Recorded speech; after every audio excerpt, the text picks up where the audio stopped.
So for those who didn't attend class yesterday, so I am Ethan. I'm the instructor. This class is titled Verilog Project to Silicon. So the main focus of this class will be creating a Verilog project and then either targeting it for an ASIC or targeting it for an FPGA. We're going to talk more about what the final project will look like today. I'm going to start the class with a short little lecture.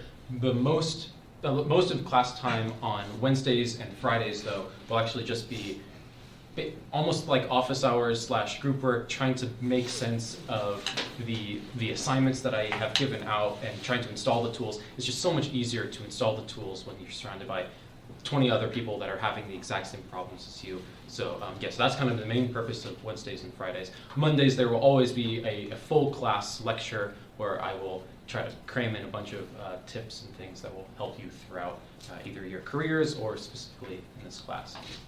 I wanted to also just quickly go on this little side tangent here. So one of the biggest reasons why I love open source is that you can just go and look up like anyone's code like at any time. And this is great because like if you're trying to use a tool and you're not sure if you're using it right, you're getting like weird errors, you're like, oh, like I don't understand this. You can actually go on GitHub and you can try searching for like a code snippet and see like, well, has anyone else gotten this code snippet working before?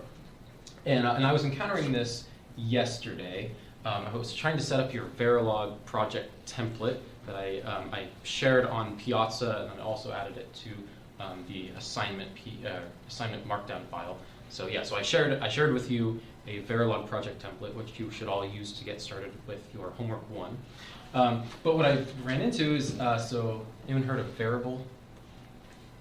Okay, so Variable is a tool made by Google, or at least bought by Google, obtained by Google. Variable it's a really great kind of front end for Verilog, so it will help parse files, it can help lint files, it can help format. It does a lot of great kind of like front end stuff. Not super important exactly what this tool is, but I was trying to run a linter. Anyone heard of linting before? Okay. Could I have an explanation of what linting is from someone? Yeah.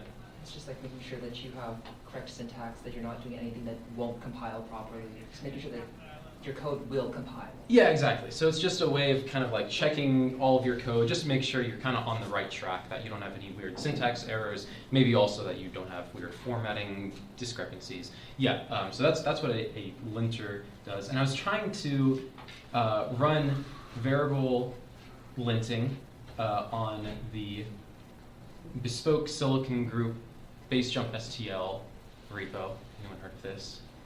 Okay, yeah, so in 125, I think you used a couple standard cells. This is one of the most popular open source IP sets. But I was trying to run it, and I was trying to run, specifically I was trying to use inkdir BSG MISC. What can you probably imagine that I was trying to do here? Inkdir, what is this? Probably, any guesses? Yeah, so I'm trying to include a path, right, for include files. Like in Verilog, there's like the backtick include, right? Is this gonna okay? So there's backtick include, right? Anyone seen this? Yeah. You should basically never use this. Only use this in very specific cases. And I think because it's not widely used, it actually doesn't seem like it's supported by this. But before I even found that, like, just determined whether this was supported, I needed to check if maybe someone else had done this successfully before. So what I did is I just searched for this outright.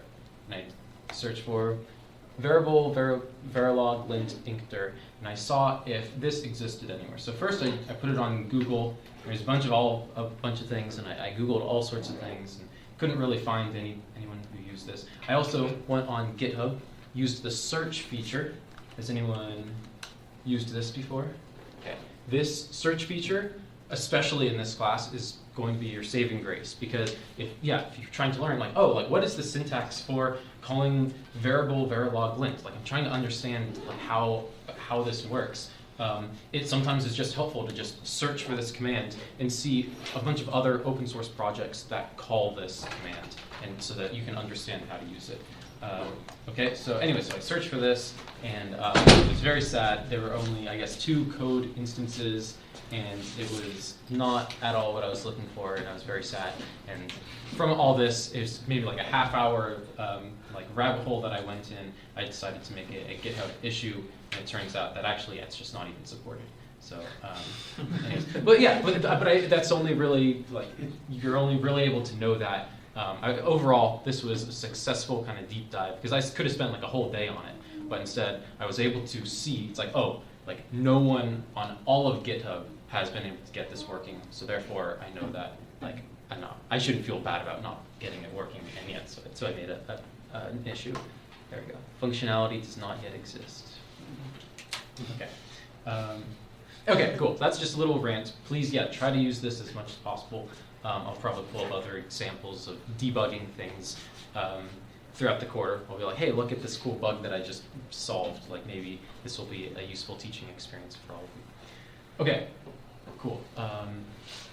Feel free to raise your hand if you have any questions at any point. I'm going to move on to talk about UART a little bit more.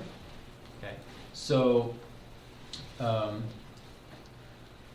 yes. Okay, so yesterday we talked a little bit about homework 1. The idea with homework 1 is, I don't have the FPGA anymore. That's okay. The idea with homework 1 is to connect to your FPGA and then send data over to it over your USB cable, and then get the data back over the USB cable. And the easiest, And the easiest way to do that, in my opinion, is by the serial communication protocol called UART.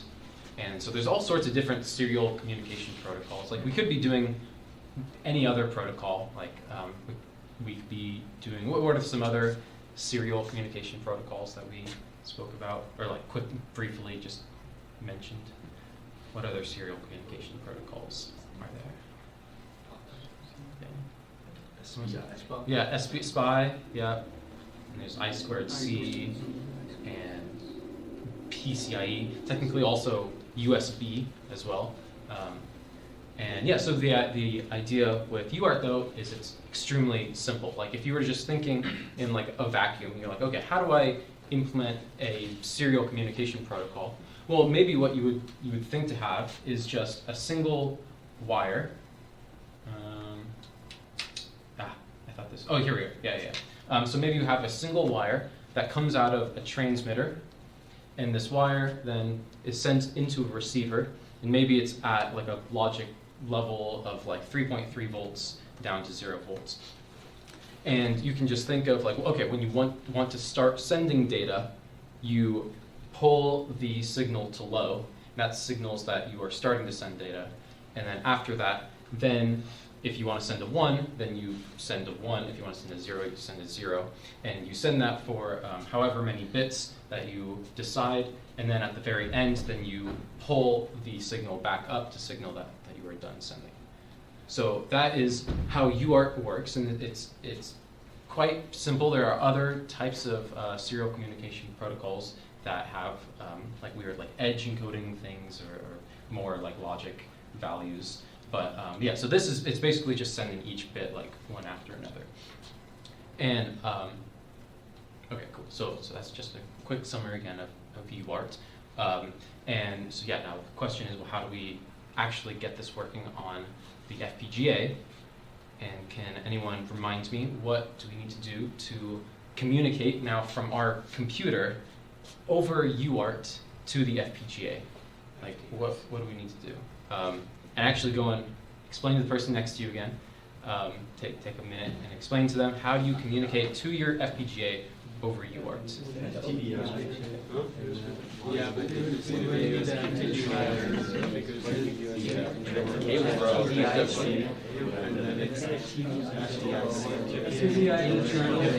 The pink and string file.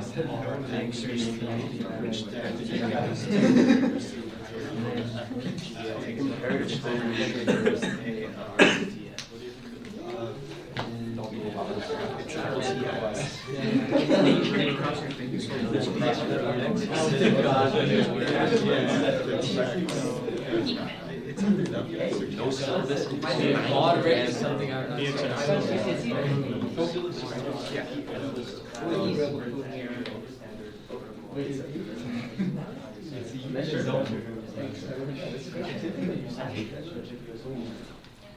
Okay, so let's skip ahead a little bit. So imagine that you maybe are not using USB, and maybe instead you're just using like just straight up pins on the FPGA.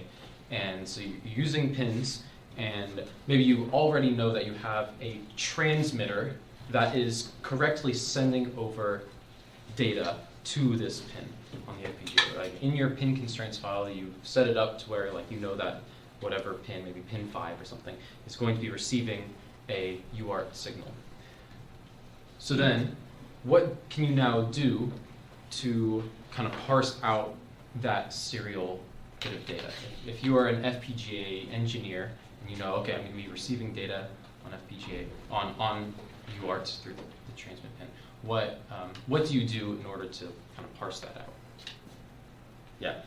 First bit is low, and then you have the parity bit, Sure. which is followed by the stop. Okay, great. So maybe you start writing some Verilog. Maybe you write like a little state machine, and you you just say, okay, I'm going to keep monitoring this pin. I'm going to have like a clock signal that's kind of just sampling it. And so first I'm going to check like, will it go down to 0? And then after that, then you start just like receiving all the data, and then maybe you put that through like a shift register. That's the main way that you deserialize a signal is through a shift register. And at the very end, maybe you export all the data like after it has all been received. All right. Yeah. Don't you just have to know like the crap ton of parameters? Like how do you know like when to stop? Yeah. Exactly. Right. So there are a couple parameters that you need to know about. There's a couple parameters that the transmitter and receiver must agree on ahead of time. Meaning like the engineers must like, even if they're two different engineers, they must like have a meeting, they must be like, okay, or they must put it in the documentation. It's like, hey, like this device will send out the data maybe in packet sizes of 8 bits or 9 bits or 7 bits. And then also you need to specify the baud rate, which is number of bits per second. Because you could potentially speed it up. You could say like, oh, like transmit this only now for like 10 nanoseconds or however speed. So that is all determined ahead of time. Okay, cool. So and so that is exactly what the IP does that we're going to be using in this class, this first lab. So here is the IP. So yes, the UART RX. So this is just a Verilog engineer was like, okay, I'm going to be receiving data, so I'm going to create this UART RX module, and then here they have this parameter data width, and then also here's the clock value, so that is where they kind of denote the baud rate. So that is kind of also determined. Cool, and good. So they actually don't use states, but they use a counter instead. So they just have like bit count, and it looks like they keep counting up or something, and and eventually they find that they receive all the bits. So this is Verilog that then takes in all of the data and and then deserializes it and puts it out as a single like parallel bus. Okay. Cool. Feeling okay? I felt like we were going strong until like that last little stretch. Are things okay? Should I say anything again, or should we could also just like move on? Questions? Okay. Yeah. UART is asynchronous, right? Like it doesn't have a clock. So since we're using a baud rate, Mm-hmm. Are we just passing in a constant baud rate to both clock ports? So the baud rate, it's a parameter determined ahead of time.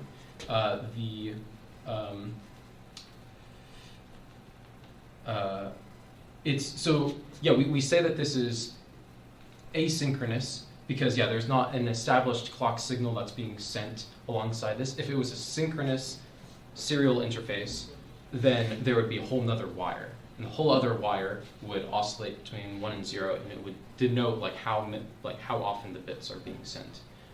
Right. So because this is UART, universal asynchronous, whatever, receiver transmitter, since it is asynchronous, it just assumes that the other side, it assumes that the receiver can figure out what the clock, what the baud rate is. And the way that the receiver figures out what the baud rate is the engineer will have looked in the documentation of whatever the transmitter sends. So yeah. Wait, so if the baud rate signal does go into the clock, is the baud rate itself a clock signal? So the baud rate is,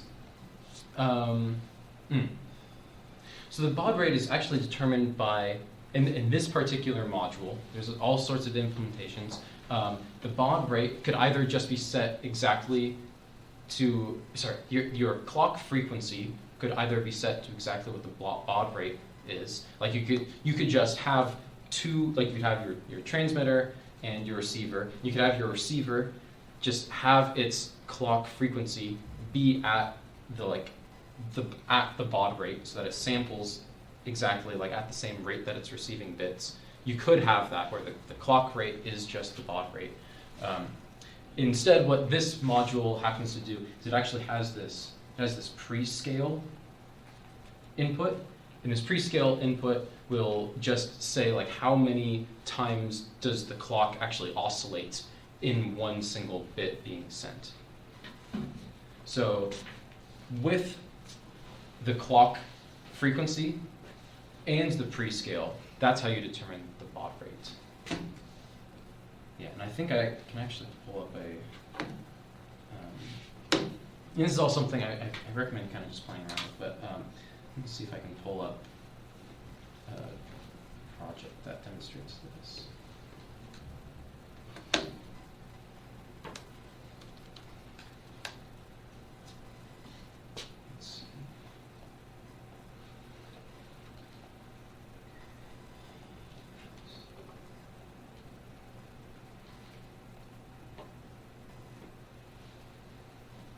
Yeah, there we go. Okay.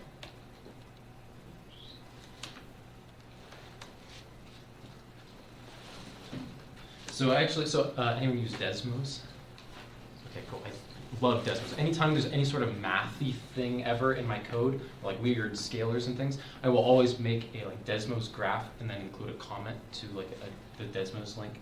Really like Desmos. And so this is a link that I actually included in a UART project that I had, where here I have the baud rate that I was targeting, and then here I have the prescaler that I put in. So here I just have the prescaler equal to 1, and then I determined then that f equals this number. And what is f? The frequency of the what? Of the clock. Yeah. So this is math that I had to do while setting up this project. I was okay, I need, this is a constraint that I have. It must operate at this baud rate, which is 57.6 kilobits per second. And I also just want to have a prescaler value of 1. And that means that my clock frequency must now be at this value. And the reason is because prescaler is, if it's 1, then it will sample 16 times in one, or it'll sample 16 times in one bit. If the prescaler is 2, then it'll now sample 16 times 2 times per bit. So 32 times 3 would be 48 and 64. So that's the number of times that the clock will oscillate in one single bit. So yeah, so here we can see if we need the clock frequency to maybe be around 10 megahertz or something, we could keep increasing this prescaler and something. So we can see what the closest is to 10. Yeah, okay.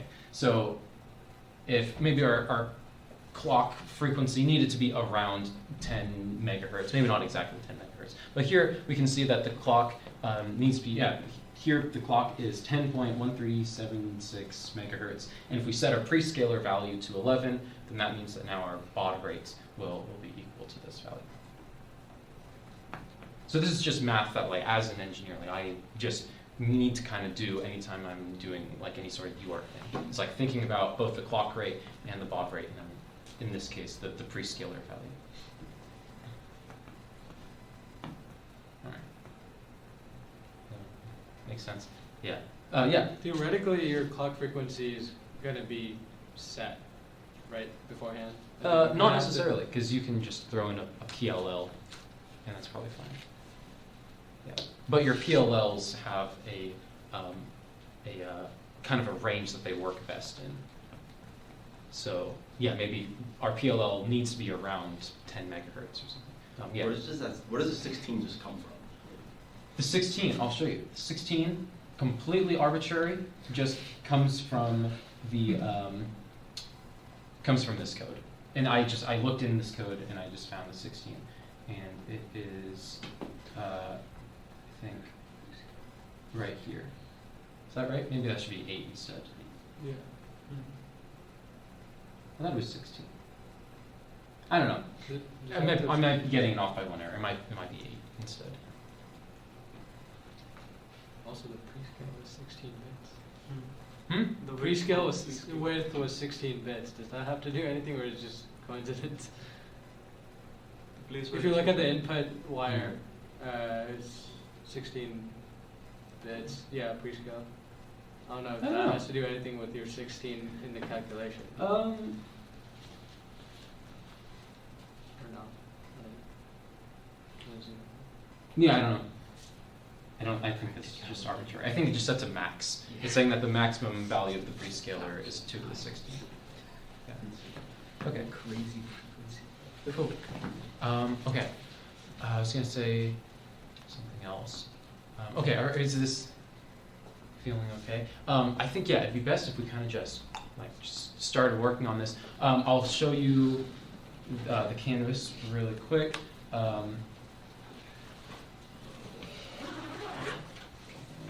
Oh, by the way, my girlfriend picked this picture with, it's a Verilog chip sponsored by Dole and Puppies. This was a Dolly image, in case you were wondering. And I was like, oh, I'll probably change it. But actually, I don't know if I'll change it, because I actually quite like it. But maybe it's bad to support AI art. But anyways, pretty fun. Okay. Yes. So on Canvas, I have an explanation of how to install all of the required tools for this class. So in this lab, you don't need Vivado, but you will need everything else. So I have linked, so macOS users, you need to install Brew. Windows users, you'll need to use WSL with VCX server, but although VCX server seems like it's having an issue.